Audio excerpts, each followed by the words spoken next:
Thanks for visiting the patient and the weather today. I'm meteorologist Al Peterlin. I'd like to talk about the weather health risk for January 1st, 2026. We keep additional graphics available at tpatw.com.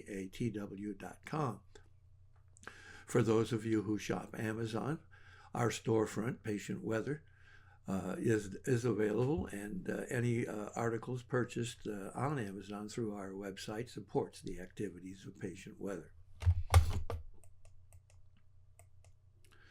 Looking at the surface map, while it looks like high pressure is really dominating everything, what we have is a stationary front hanging all the way from Montana to really Kansas, across Tennessee, Kentucky, into North Carolina.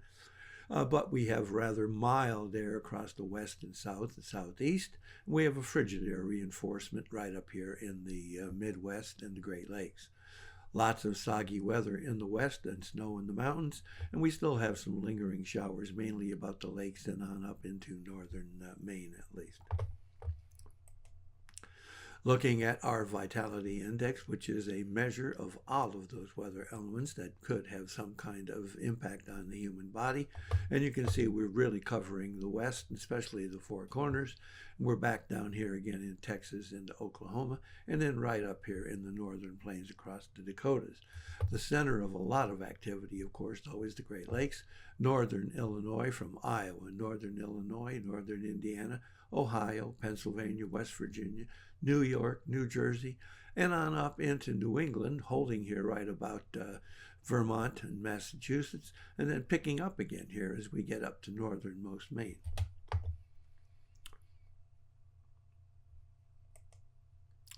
Looking at pressure change, and this is a map everyone has a particular interest in, you'll see we have rising pressure here about the lakes into New England, running from northern Indiana across Michigan, all the way across through Maryland, up into Pennsylvania, New Jersey, New York, and picking up portions of Michigan.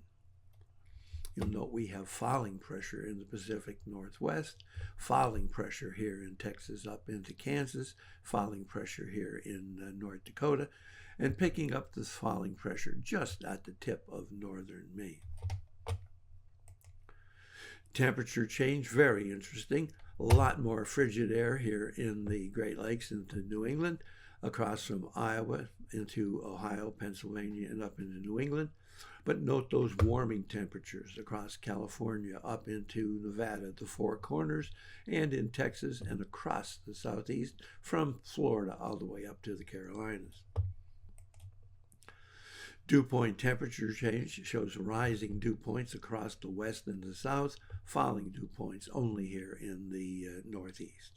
And the vapor pressure confirms that same sort of pattern. Looking at POI, which is our measure of the change in oxygen availability, you'll see that we have a risk of migraine here in northern Montana, and then in the northeast, literally starting in Iowa, cutting across Illinois, Indiana, Michigan, Ohio, down into West Virginia and Maryland, and up into Pennsylvania and New Jersey, up across New York and all of New England, stopping at about the Massachusetts, Vermont area. We have the risk of arthritis and asthma really across North Dakota into northern Minnesota, up and down the coast of California, and really significantly across Texas into Colorado, Oklahoma, and then across portions of the southeast, including Florida, all the way across to the Carolinas. Thanks for visiting the patient and the weather. Your comments are appreciated, and if you hurt, tell us where you're located.